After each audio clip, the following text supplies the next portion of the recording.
Hello everyone, this question appears in class 7th NCERT chapter of integers. This is fourth question of its exercise 1.4.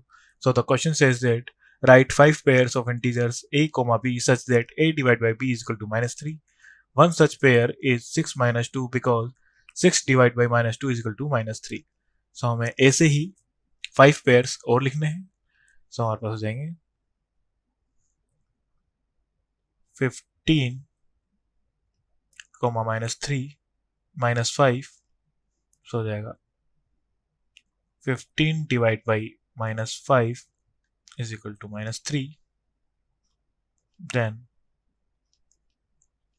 18 -6. So 18 divided by -6 is equal to -3.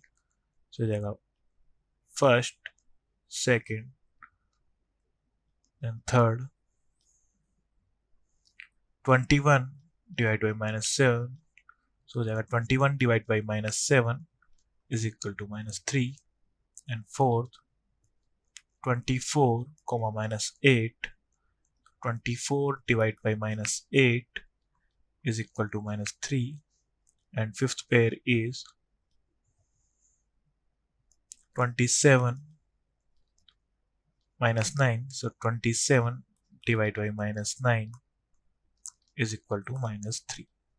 So हमें यहाँ पे 5 pairs find out करने थे integers of a comma b such that a divided by b is equal to -3.